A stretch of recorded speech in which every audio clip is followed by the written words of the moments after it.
What's up, fantasy managers? This is the Fantasy Footballing Show. On today's episode, we're going over fantasy beasts and where to find them. That's pretty much our league winner picks. Last year, we were 5 out of 6 on our winner picks. That's like 3,000%. So we're going to try to keep that streak rolling this year. All these players are going to be timestamped. Thanks for watching. Please like and subscribe and enjoy the show.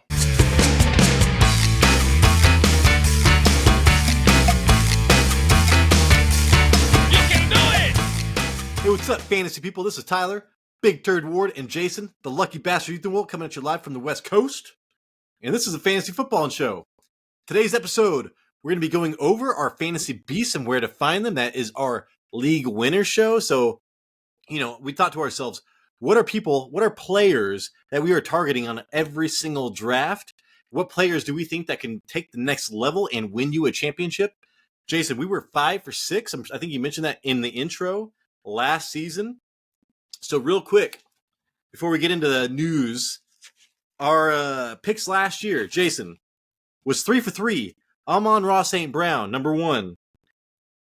Schultz, for some reason I can't think of his damn first name. Dalton. What's the shit? Dalton. Dalton Schultz. Dalton. And then Dameon Pierce, man. I hitched my wagon to Dameon Pierce last year. I was a lucky dude that fucking drafted him I can't remember. I drafted him way too high. Anyways, so that Jason was 3 for 3. I also picked Amon-Ra St. Brown. We were both super high. We both fought over him. Jason's dad overdrafted him. He got him. I picked Trevor Lawrence. That I was super believed in Trevor Lawrence and Doug Peterson last year. That worked out. And then Jason, I got my moniker. I missed on this dude. I got Tyler Big Turd Ward because I laid a big turd with James Cook.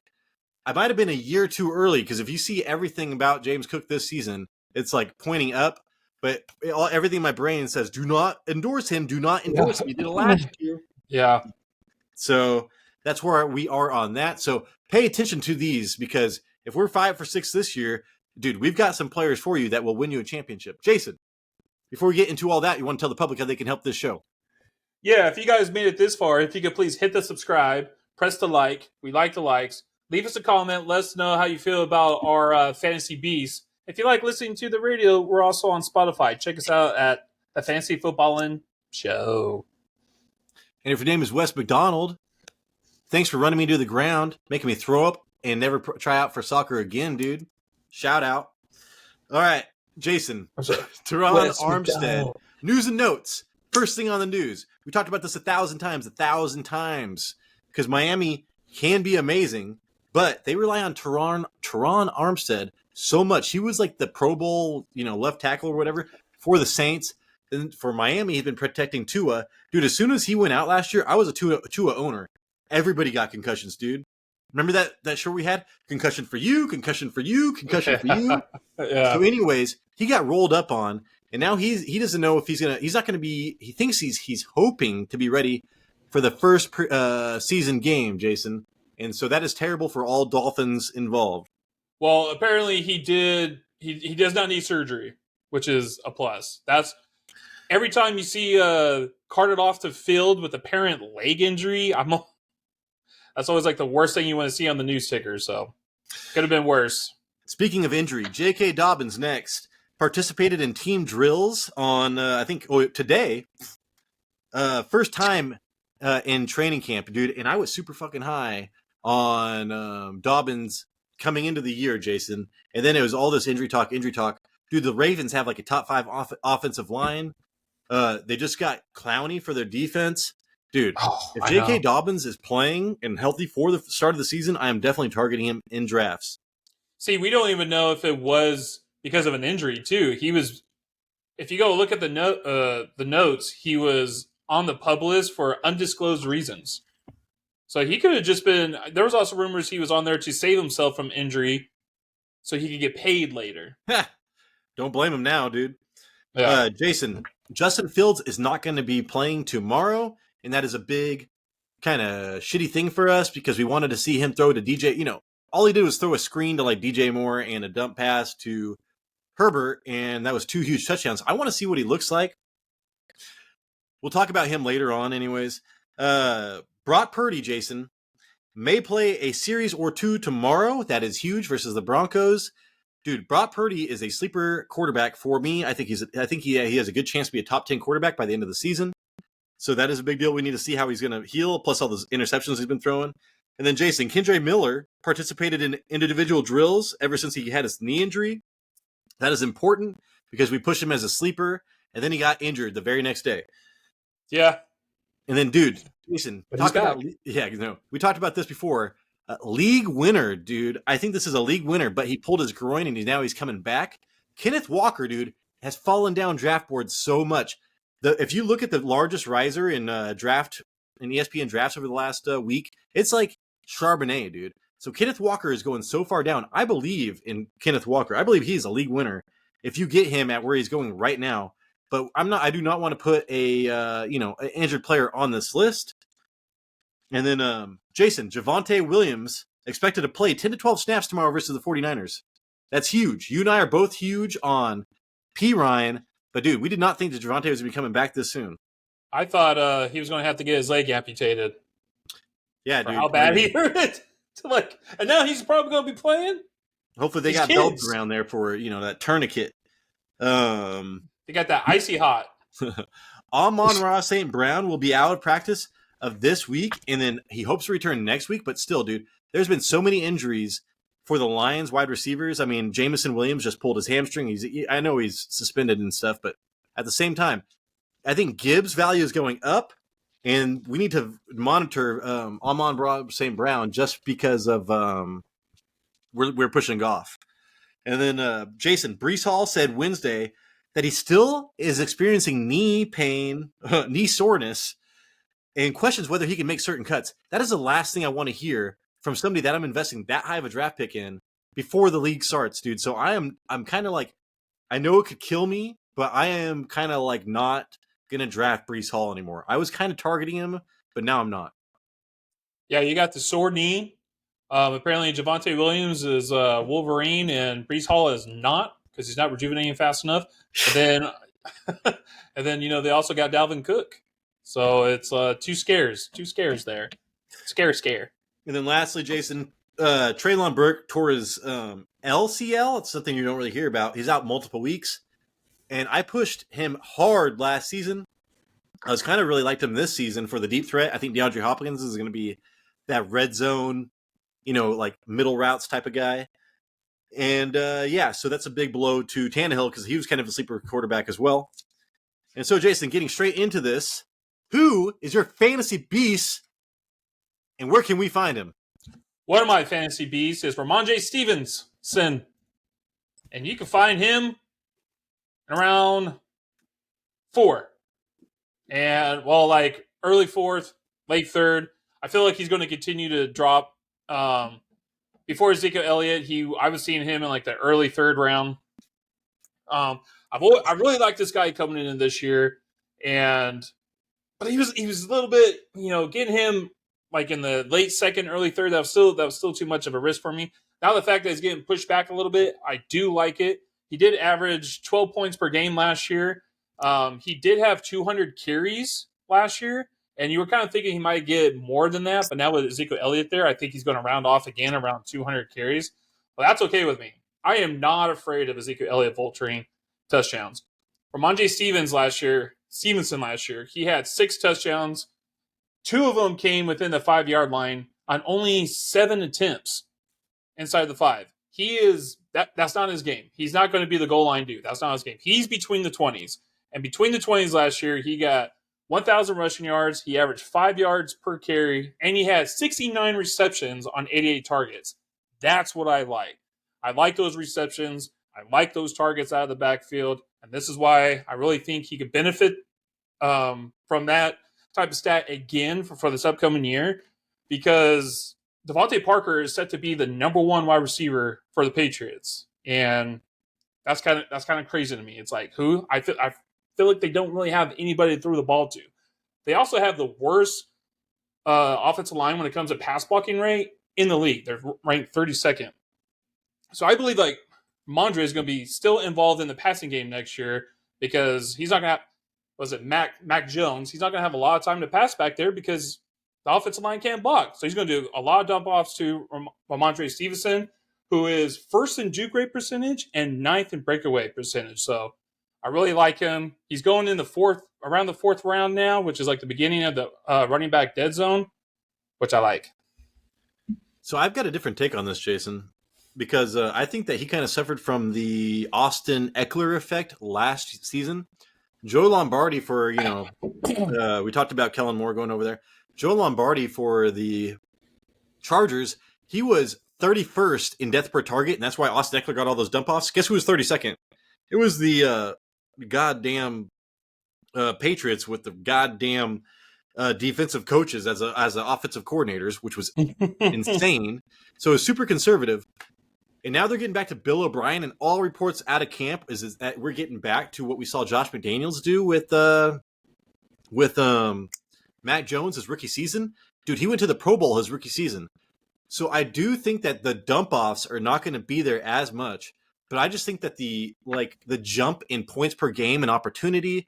And I remember when Rhamondre Stevenson came out, he was like the best pure runner like in the league almost, like his rookie season. So it's not like, it's a bonus that he catches passes, but I see him being like a 1,200 yard runner with like a lot of touchdowns.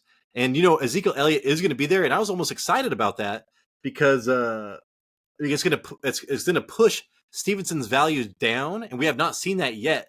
But dude, I almost guarantee if you draft in a couple of weeks, you're going to see Stevenson going way lower. So his value's been hit. There you go. So like if any drop to Stevenson, I think that he's going to perform almost the same as he would, even if Ezekiel Elliott was there or not. And so now you're just getting him at a discount.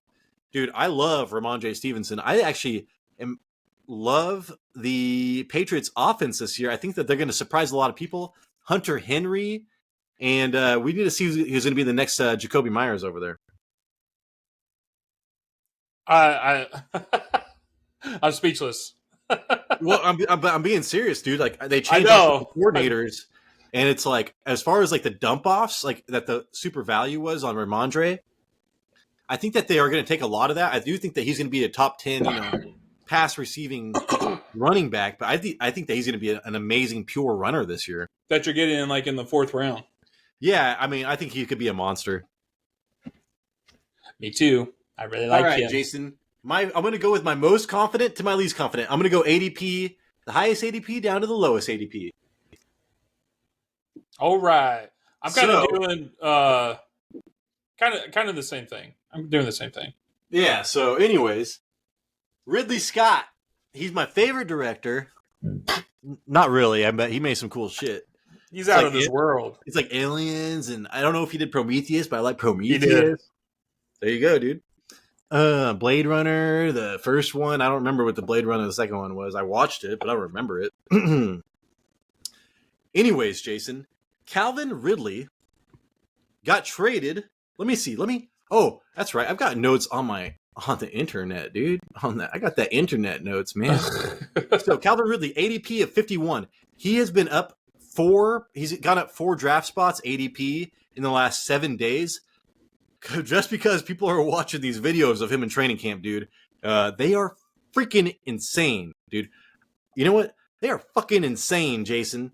I forgot that I can cuss now. It's happening. It's happening. Until we get paid, you know what I'm talking about. Right. Going in round 4, same as Stevenson. Dude, Jason, he's being drafted as wide receiver 20. He is 28 years old. The Jags traded this year's 5th and next year's 2nd just to get the full.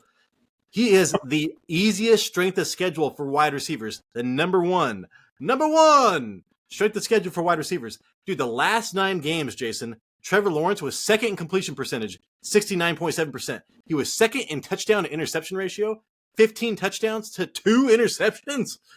And he was 2nd in passer rating, 104.6. So, dude, his fucking quarterback is elite. And here, last time Ridley played a full season, he finished as wide receiver 4. That year, he had to step up and fill in for Julio Jones. That was a ton of pressure. And guess what he's doing right now, dude? He's got so much pressure on him because they drafted him to be the wide receiver 1, to put all this, there's a lot of pressure on him. And he has done this before. He was 5th in route win rate, which is, I've been watching a lot of Steve Smith. my favorite wide receiver analyst, Jason, guess what his favorite stat is to throw out there for shitty wide receivers? Completion rate, catch rate. No, route win rate. So like, how often do you beat a corner on a slant? How often do you beat a corner on a go route? All that shit, dude. Ridley was 5th in the league on just killing people. So like that was in 2021, and then he had personal issues. So he is literally a top 5 wide receiver, regardless of who's throwing on the ball. Christian Kirk, dude, finished wide receiver 11 last year. And then this is a reminder, Ridley's going as wide receiver 20. So you can see a hyper talented Christian Kirk in this offense, dude. And you should go watch the training camp videos. So there's a video of Zay Jones running the route. Zay Jones ran at 4.45 40. Then they have Calvin Ridley doing it. Oh my God, dude. He is so, I thought they sped up like by 3 times. It was insane. Everybody's talking about it. And there's multiple moves, throwing deep, and he catches it. I've been watching all the training camp videos. Dude, Calvin Ridley is going to blow the shit off of people's dicks, dude. It's going to be fucking crazy. And then, what was I going to say? Oh, yeah. So the one problem that we've got here, the Jags lost Jawan Taylor, the right tackle, to the Chiefs in free agency. I've been pumping that all offseason. And then Cam Robinson, their starting left tackle, was suspended early for first 3 or 4 games for PED. So the first couple of games might be rough, but remember, they have the easiest schedule. And then they did draft Anton Harrison, the right tackle, 27th overall from Oklahoma. So they put a first-round draft pick out there. And they have all of their returning interior linemen, including Pro Bowl, that Scherf. You know what I'm talking about, Jason. You've seen him on Madden. He's been around for like 20 years. So, dude, like, investigating their offensive line situation, I do feel better. Watching the chemistry and the route running that Calvin Ridley displays is insane, dude. Like, you're going to get, he's going as a wide receiver 2 or 3, really wide receiver 2 as wide receiver 20. And he is easily going to be a wide receiver 1 next year. Dude, when people are drafting, he's going to totally jump a tier. So I think that he's going to he will be on the most common championship player list when we go over this next year. And you're saying he's going in the 4th round? He's going in the 4th round right now. He's actually projected, if you look at ADP, it's 5th round, but I just put 4th round because I know where he's going. Yeah, that's going to be crazy because when we come in the 4th round, Calvin Ridley is definitely somebody I would like to have, and it's like, depending on how my draft's going to go, it's like, who am I going to try to get? Am I going to try to get Rhamondre Stevenson? Am I going to get Calvin Ridley? I feel like either one is going to be great for your team. Calvin Ridley, though, like you said, Tyler, he's going as number 20, but he has the potential to be a number 1 wide receiver as your number 2 on your team. Dude, he could literally be a top 3 wide receiver at the end of the year. Tyler, 2020 in full PPR, this guy averaged 18 points a game. Dude, he dominated. And that's what I was saying. And that was when Julio Jones was injured. It was not even the plan for him to be a wide receiver 1. He just had to overtake it. So dude, I just listening to people in the NFL talk about him. It's just he is different, man. And I'm telling you, I need to send you those tapes, videos like you send me. Of his route running? The one where he... Dude, the one with fucking Zay Jones, man. I'm not even kidding. Yeah. It is insane. It is. I was like, holy shit. I was on the fence about putting him on this list because he was a high draft pick, but no, dude. I guarantee, if he stays healthy all season, he is a 2nd round draft pick next year. I fully believe that. And he's still under 30. 28 years old, dude. Yeah, but something to prove because he missed a whole year and a half. Oh, all right, dude. Okay. Who's your next, Jason? I want to know who your next league winner based is. Diontae Johnson. This is a good one right now. This is a guy that's he has to be on this list. So he's going, his ADP right now is in the 5th round. He only averaged 8 points per game last year in a half-point PPR, which is Jason, what are you talking about? He didn't even average 10 points a game? This is insane. I'm not even going to listen to you. Bro, listen to this. He had 147 targets last year, which is kind of a lot, and he had 0 touchdowns in 2022. That is unheard of. It's impossible. It's not true. We need to wake up from the Matrix because that doesn't happen. And there's no way that's going to happen 2 years in a row. There's no way that's going to happen 2 years in a row. The touchdowns were the only problem for Diontae Johnson last year. This guy averaged 5.6 receptions a game last year, and that's higher than A.J. Brown and Garrett Wilson. Diontae Johnson, he's a speedster, and he's easily the best route runner on the Pittsburgh Steelers, who averaged 10 yards a catch, which means every catch in a half-point PPR, he got a point and a half with every catch. Steelers, their offense averaged 18 points per game, which was 26 in the NFL, but they went out and improved their offensive line in free agency and got this monster blocking tight end in the draft. Kenny Pickett will be behind that improved O-line and expecting to have a better second year. It's like all the signs right now are pointing north for Diontae Johnson. All he has to do is kind of maintain the targets and the receptions, but he's going to get touchdowns this year. I promise you that. I promise you. There's no way his stats from last year are going to repeat. It just doesn't happen. It's unheard of. It's unheard of. And Jason, what do we do around here with chase targets? Dude, Diontae Johnson was like targeted so much last year. Every single game, I was like, I wish I just had Diontae Johnson, man. Mm-hmm. If this guy had at least 5 or 6 touchdowns, he would not be in the 5th round for his ADP. And I think that he's going to be going down. His arrow is literally pointed down because somebody that I was going to put on this list, Jason, George Pickens. I was like, I was all about George Pickens. I was going to have him on this list, and then I saw where he's going. Oh my God, dude. Dude, he's gone up. He's one of the highest risers ever since last week. There's a good chance that George Pickens almost goes before Diontae Johnson, Jason, and that is insane. I think he might be close right now. And, dude, with Pat Freiermuth, they paid Diontae Johnson, man. I would put all my money on Diontae Johnson having a better season than George Pickens, but I really like George Pickens' value for a long time, and now it's just gone. So yeah, because he's had crazy training camp videos too, where he's making these remarkable catches. But it's helped out. But it's helped out Diontae Johnson, dude. Like, I think this is a great pick because of that. Yeah, I believe George Pickens. He's a spectacular catch guy.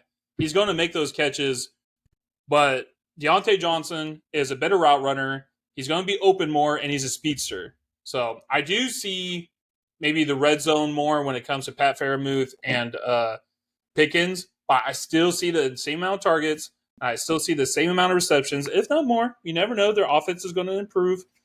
More opportunities to score. This guy in the 5th round. Give it to me. Give it to me. Give it to me. I think he'd be like, if you're going wide receiver early and then you're filling out your team with quarterbacks, running backs, maybe Hawkinson in the 4th. I think he'd be a great wide receiver too. I'm hoping to get Ridley as my wide receiver too, but we'll see how that works out for me. In my drafts lately, Tyler, before we just go on, I've been getting Rhamondre Stevenson in the 4th, and then I get Diontae Johnson as my number 2 in the 5th. Yeah, dude. I mean, that's fucking awesome, dude. So, thanks, man. Yeah, and I'm just thinking, and I'm looking at my next guy. Jason's boy, Here we go. London. ADP is 90. He is not moving whatsoever. So it seems like he's kind of entrenched in his position right now. From what I've been having to get him, I've been having to either get him in the 7th or 8th round. He's being drafted as wide receiver 33, dude. He's a number 1 wide receiver on an NFL team being drafted as wide receiver 33. Mm-hmm. So he is going into his 2nd season. Wide receivers make their biggest jumps in seasons 2 and 3, especially season 2. It's like they have a chart, and like season 5 is peak wide receiver production, and then it gradually goes down. But the biggest jump, they usually underperform their rookie season. Then they make their biggest jump season 2. So that's what we're chasing here. He has the 7th best strength of schedule, so the 7th easiest schedule for wide receivers this year. He has a 7th ranked offensive line, dude. So this is big for me because when I watch his highlights and when I listen to Steve Smith doesn't really like him that much. He thinks he's more of like a Mike Evans type that doesn't lower his hips and do great routes and come back and do all this stuff. He relies on his size too much. But look at Mike Evans, dude. I mean, he's been like a top 10 fantasy wide receiver for so long. So that really doesn't really bother me that much. But he did say that they surprisingly targeted him so much underneath. And if you watch his highlights, dude, there are so many just like crossing routes, drag routes underneath. It's insane, which I love. Dude, but they also have the 7th ranked offensive line, like I said, so they can throw it deep to this dude. He has a 29.4% target share. That is 5th in the league. And he's being drafted as wide receiver 33. Just reminder, wide receiver 20, weeks 13 through 18 last year, and that's without catching a touchdown. So he was already a top 20 wide receiver as a rookie to end the season without catching a touchdown. And we ever since Amon-Ra St. Brown, dude, just killing it as a rookie towards the end of the season, you got to chase this kind of stuff. Drake London averaged 9 targets at 83 yards a game in the 4 games with Ritter. That would have been 8th in yards per game between Jamar Chase and CeeDee Lamb, and that would have been 8th in targets per game. So, dude, he's a top 10 wide receiver in yards and targets per game. And then he's, let's see. Oh, yeah. The Titans were 2nd in NFL rushing attempts, right? With 521. That is insane. And this is when Arthur Smith was offensive coordinator. This is the offensive coordinator pretty much for the Falcons and them right now. They were 2nd in rushing touchdowns in 2020. Well, guess what, dude? A.J. Brown, in his 2nd season, Jason, finished as wide receiver 5 in points per game, right behind Calvin Ridley, who I was just talking about. So that was a 2nd season, and they just ran the ball repeatedly. So all I'm hearing about is Drake London can't be a top wide receiver because he's not going to have the opportunity. Guess what, dude? It's happened before with Arthur Smith. It's happened before with a very similar offensive line. So, he is going 3 picks later than George Pickens right now. It's insane that Drake London as a number 1 wide receiver, 2nd year, a top 10 draft pick. I can't remember what he went as, but he was the number 1 wide receiver drafted. I'm running out of breath talking about how this dude should be drafted fucking higher, man. It's insane. A fact, or let me ask you this, Tyler. He averages 9 targets a game at the last 4 games of the season. Who was the quarterback then? Ritter. And who's starting the quarterback now for Atlanta Falcons? Ritter and Jason. If you would have watched, Ritter was 7 for 8 tonight or 8 for 9. He ended it with an interception, which shitty. But he hyper-targeted Drake London tonight, dude. So it's just and he got yards. I think that Ritter is being written off way too early. I think it's going to be okay. Yeah, I mean, that's what I was going to continue to say. Drake London made a great catch tonight, which was a 30-yarder. No shit, you saw that, dude? You actually saw it? I was going to say that, but you stole my thunder. Sorry, dude. I'm fucking pumped, dude. I'm fucking. For my land. Yeah. All right, Jason. And the only reason why Steve Smith was hating on Drake London is because Steve Smith is a Utah Ute, okay? And he's a rival with those Trojans. He's get out of here. But he's he's the only reason that Drake London is a wide receiver 1 is by circumstance, happenstance. And it's dude, I get it, dude. You're a small dude, and you don't like the big guys. But what he's saying has a lot of truth to it, but it doesn't matter. These big guys can get away with it. So, all right, I got to go get my dog, Jason. Who is your next fantasy beast? Okay, this one is a make or break for us, for the show, for everybody watching. And I'm going to go with, I don't know if you can hear this, Tyler, but Antonio Gibson, running back for the Commanders. And the reason why this is a tough one is because he has been kind of a letdown the past 2 years. And it's what the heck? Why is this guy going to be put on this show for a fantasy beast? I'm going to convince you why, or at least the viewer. Maybe not Tyler, but the viewer. Listen, I'm going to convince you. Here we go. This is why this guy's going to win you leagues. He's going in the 9th round right now. He did average 9.5 points per game last year and half-point PPR. So let me give you the stat line right now, all right? 56 receptions on 71 targets, 512 yards, and 9 touchdowns. That's pretty decent. That is what Jarrett McKinnon did last year for the Chiefs under offensive coordinator Eric Bieniemy. Eric Bieniemy is now the offensive coordinator for the Commanders. And Antonio Gibson feels like he fits that Jarrett McKinnon role, doesn't he? I think so. Don't answer that. I think so. I think so. He is the Commanders' best pass-catching running back. He's also their best runner. Even though they are trying so hard to make Brian Robinson Jr. great, Antonio Gibson is still a better runner than Brian. Gibson had 11 rushing touchdowns his rookie year and 7 the year after, but touchdowns fell to 3 last year, and I think that's why his ADP just keep dropping. Eric Bieniemy's system should boost up the Commanders' offense, who scored only 18 points a game last year, which was 24th overall, which is pretty damn bad. And the Commanders' offensive line pass block win rate was 27th in the league. So I expect a lot of dump offs to Gibson to get him more, to get him involved with the passing game, get some receptions, get those points. In round 9, you have a running back who has an upside of 56 receptions, 512 yards, and 9 touchdowns, who will also get rushing attempts. Brian Johnson is not going to take receptions away from Gibson, but Gibson is going to take rushes away from Brian Johnson. Damn. And this is a make or break year for Gibson, so I think this is it. I think this is happening. Jason, what you just said right there is fucking true, dude. Like that was pretty goddamn good, man. Yeah. Damn. Break the wrist, walk away. Yeah, because what you said is true. Like, and dude, if you were part of like the hardcore fantasy community last year, we were pushing for them to just free Antonio Gibson. Dude, if you watch, like, Brian Robinson was so average, and then Antonio Gibson would come in and be like, boom. Yeah. And we were just like, dude, like, just give him the goddamn ball, man, and it just never happened. So anyways, I think that's a great pick, dude, especially with the new offensive coordinator, with Jahan Dotson, who I really like, going into his second season. You know what, Tyler?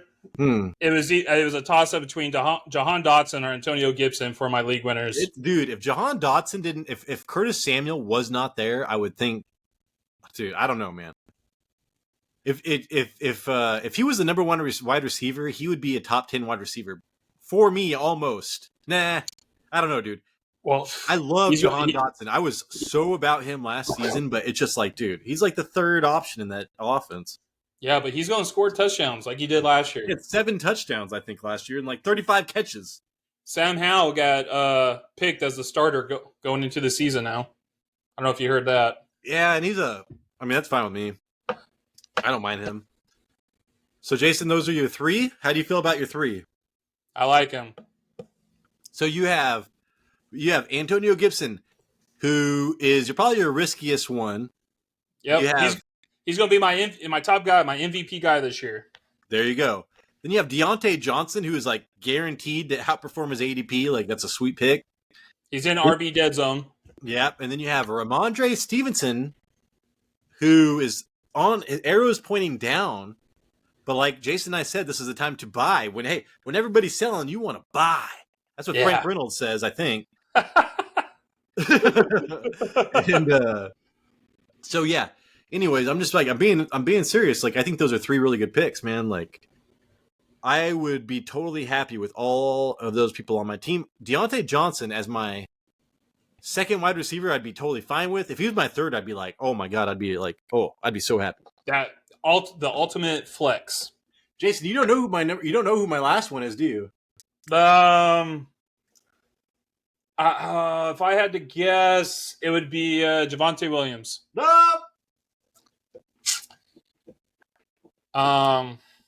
This is your main guy here, right? It's my most. Oh, you going Rook? This is a guy who I talked so much shit about this guy after when we were doing our quarterback rankings and I was all Hendon Hooker, dude. Like, through the fucking Vikings take AR-15, I'm gonna riot. But you know what, dude? He went to the right place. Okay, so I've just been sold. I watched and I was watching the highlights from the last preseason game, and I was like, dude, this looks better than any of his Florida games, which is kind of insane. Then he threw a couple shitty passes, and I was like, oh, there it is. There it is. That's what people know about. I mean, I saw the improvement, man. I saw the improvement. So that made like a big difference for me. Anthony Richardson right now, Jason, ADP 139. We're looking at round 11, round 12-ish. That is so late. He's being drafted as QB 16. His arrow is actually pointing down, even though all I ever read is that he's going to be Like, Michael Pittman Jr. says that Anthony Richardson's a fucking future Hall of Famer. Well, shit, dude. We might as well goddamn get the jacket ready for him. Don't curse that shit, dude. Michael Pittman, I already hate you, dude. Don't do that shit. Yeah. Anyways, he is negative 5.6 draft picks over the last week. He is 6'4", 244 pounds, runs a 4.40. He has a 40.5 inch vertical, like built like a shit brick house, shit brick, whatever the hell. Shit brick house. Yeah. Shit brick house. He has arguably the best quarterback combine of all time. Like, he broke all the records for athleticism over there. And then I've been listening to a lot of like Bussin' with the Boys, a lot of these like NFL podcasts. Apparently the hardest thing for a rookie quarterback to do is to get the starting job. And guess who got the starting job over, dude? Gardner Minshew. I actually really like Gardner Minshew. I thought for sure he was going to be starting most of the year this year. And Shane Steichen's like, shit, dude. I saw enough of this shit. I'm putting my man in to start the season with. So what am I doing? Oh, so he's already in. So he had played one preseason game. From week 1, he's going to be starting and learning in the NFL. And when I say that I think that he's going to be a league winner, I do. But I do think that you should draft another quarterback, either Jared Goff behind him, or, throw him behind somebody like, I don't know. Even if I draft Patrick Mahomes, I'm going to be picking up AR-15, I think in the 10th or 11th round. I think that he is worth it. Just the upside alone, dude, is fucking insane, man. It is crazy. So he played if you watch that first season preseason game, Jason, as far as scheme goes and like strategy, they played up tempo with a lot of designed quarterback driven runs. So according to like everybody that is in the know as far as like scouts and stuff, that is exactly what you want for like high scoring fantasy quarterbacks. So just their scheme seems to fit fantasy really well. And then Jason, he had 9 rushing touchdowns his last year in college. That's the same amount as Deuce Vaughn had. And I love Deuce Vaughn. Deuce Vaughn might be my fantasy MVP. We'll have to go over that later. And then Shane Steichen is famous for getting a couple of quarterbacks to be superstars, Jason. Jalen Hurts, first year with Shane Steichen, finished as quarterback 6 in points per game in 2021, while only having a 61% completion percentage. So I think that is huge when we evaluate AR-15, because he can't complete a pass if his life fucking depended on it. And there you go. You don't have to be super accurate to be a top 5 quarterback in the system. And then he had 10 rushing. Oh yeah. He had 10 rushing touchdowns that year. His attempts in 15 games went from 63 before Shane Steichen to 139 with Shane Steichen. Oh my God, dude. Jalen Hurts? More than double. Jalen Hurts. Yeah. And then his touchdowns went from 3 to 10. So when Shane Steichen came into Jalen Hurts, he's like, you know what, dude? We're running the fucking ball, and we're doing it every fucking play. And that's what happened, dude. So what do we see? We see like if Jalen Hurts, like super shredder, dude. Super shredder. Oh my God, is AR-15. And then what else, dude? Herbert's rookie year, he was also the third quarterback taken overall. He finished as QB7 with 5 rushing touchdowns. That is his career high, Jason, under Steichen. So Steichen likes to run his quarterbacks around the goal line. Dude, I'm telling you. I started doing all this research, and I'm like, holy shit. And then Cam Newton, quarterback 3, number 3 overall in fantasy points his rookie year, so it can be done. I don't think he's Cam Newton, but with Shane Steichen, I mean, Cam Newton came in under fucking Ron Rivera, dude. That was not a great situation. Here we have Anthony Richardson, which is a Cam Newton light, but he gets souped up by Shane Steichen, so we might have a comparable person here. And then he was a starter for only 1 season at Florida with only a 54% completion percentage. That's why I brought up Jalen Hurts with his only 61. They have the 16th ranked offensive line, but there's a lot of potential, Jason, with the head coach from, with the offensive coordinator from the Eagles who values offensive line play. We'll see how this plays out, because we do know that the Colts were elite not too long ago, and they have the 11th best strength of schedule. So it is going to be kind of easy skating for Anthony Richardson this season with an amazing coach, an amazing schedule, and maybe an amazing offensive line. How do you feel about all that shit, Jason? What do quarterbacks do when their completion percentage is below 60? They run. Justin Fields' career is 59% completion percentage. That dude rushed for like, what was it, like 9 or 10 touchdowns last year with He set the record, didn't he? Didn't he beat like what's his name? Michael Vick over 1,000 yards. He did rush for 1,000 yards. So now we got a player that is not quite there at throne yet, but he's very athletic. In our draft special about college players, I did compare him to Cam Newton just when it comes to like the goal line, because that dude is kind of built like a beast, like a fantasy beast. I see Richardson, 800 yards rushing, 10 touchdowns this year. And that's so funny, Jason, because that's what Jalen Hurts has averaged the last 2 years is like high 700s and like over 10 touchdowns or over. And so you're looking at that being like, why can't this guy do that? And Jason, I do want to give you credit, man. You were a lot higher on him than I was. I was talking so much shit about this dude. I was like, I just saw the college tape versus Alabama because I just wanted to see him against NFL competition. And I didn't see it, dude. He could not move the ball. But it's circumstance here, dude. Just like everything. In the circumstance, and listening to Shane Steichen has swayed me. So I give you credit. You were more right than I was on Anthony Richardson. Well, I see more of his value when it comes to the goal line. Yeah, and if you listen to like Peter King and Albert Breer and all these a-holes, all these assholes, Jason, I'm cussing now. They say that a really good run game will actually help Anthony Richardson. So, if we got that player option to Jonathan Taylor, oh my God, that might be the craziest shit, dude, you've ever seen. Jonathan Taylor running at you and Anthony Richardson running at you. Yeah, shit's crazy. I think Richardson's play is going to devalue Jonathan Taylor's. Yeah, exactly. I think that if anything, it might help Anthony Richardson. But yeah, you're totally right, dude. I think Jonathan Taylor was his best year was with I think it was what's his name, Phillip Rivers, and that was for a good reason because Phillip Rivers was still damn good. It was with Carson Wentz. Was it really? I thought Phillip Rivers came in on 20 because his rookie year.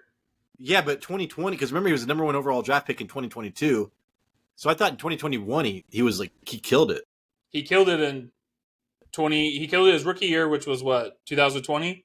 Then I drafted him the following year in 2021, killed it. 2022 got hurt. 2021 was at Carson Wentz. So Jason, I'll tell you what's your favorite one of mine? That one. Is it really? Yeah. Dude, I'm not kidding, man. Like, you need to roll the dice on Anthony Richardson because he's going to outperform his ADP. I hated it before, but it's probably going to happen. And it's like he has a chance to be a top 5 quarterback. We talk about Trevor Lawrence, like, oh, we were looking for people that could be a top-tier quarterback from way back there. Well, guess what, dude? Trevor Lawrence is going like 5 rounds before this asshole, and this asshole can finish just where he is. So it's like, I have to put him on here, dude. Mm-hmm. So, Jason, my favorite one of yours is probably Diontae Johnson, man. Yeah. I think Diontae Johnson is just like... You're a fan. Yeah, I love Diontae Johnson. And now the George Pickens hype, I just like running against that, like when people are all gathering up towards something, I almost want to go against it. And there you go. People are forgetting about Diontae Johnson. I think that's a great pick. Plus, Kenny Pickett, dude, obviously has a connection with him. Mm-hmm. And you too. Yeah, dude. And everything I've been hearing about Kenny Pickett's great. So I think that's a great pick. Yeah. I think they have a horrible offensive coordinator in Matt Canada, but Kenny Pickett already knows I need to throw it to Diontae Johnson. We know he knows that because he threw it to him 147 times last year. So he knows he's a great player. I think it's going to continue.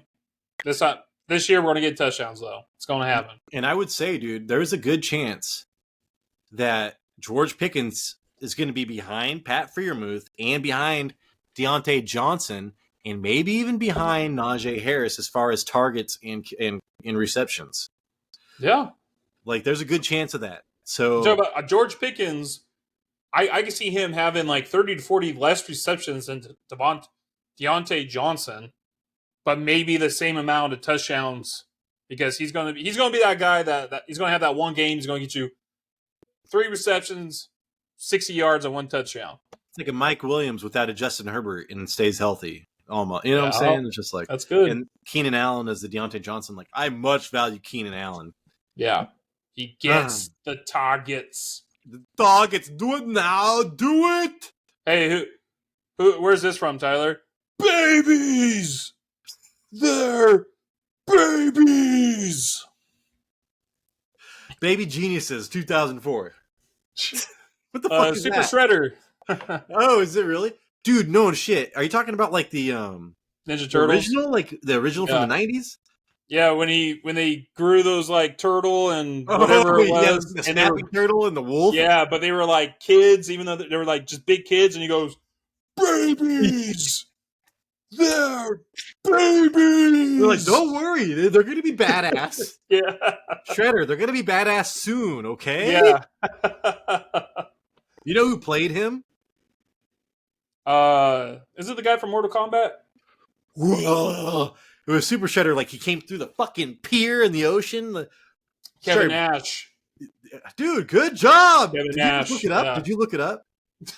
No, I'm not that quick on Google. I was like, dude, remember I thought I'd hear you type in like on It's Always Sunny in Philadelphia, and they had the chance to win that radio thing. They're like, Yeah, you hear the type. it's like they couldn't even type. He didn't even know how to spell. He's like, fuck. That's when they were doing the hockey game, right? They were trying to win the shot of a lifetime on the hockey. Take it to the limit. Yeah. Da, da, da, da, da, da. Yep. Da, da, da, da, da. Today's beer chain breakdown. So give us a break. All right. I'm still holding all my cuss words. We're trying out cuss words because that's what all the biggest goddamn risers are in YouTube. And so, you know, we're going to be ourselves. I cuss a lot, but I hold it clean for you, the YouTubes. But you know what? Tyler doesn't give any more fucks. No more giving. No more. Anyways, this is Tyler. Babies. This is Tyler, Big Turd Ward. Oh yeah, please like and subscribe. I beg of you. I beg of you. Please like and subscribe, please. Beer time. It was a beer time breakdown. Oh, that was hilarious. Also, Matt from the Army, we love Welcome you, back, dude. We were worried about you. I was like, I went and ran and told my wife. I was like, oh my god, you remember Matt? Remember I was telling you the Army? I didn't know if he was alive. She's like, oh my god. And I was like, yeah. Babe, Matt's back. Matt, it's good. All right, guys. Thank you so much for watching. This is a fantasy football and show. If you like the cussing, let us know. If you don't, suck it.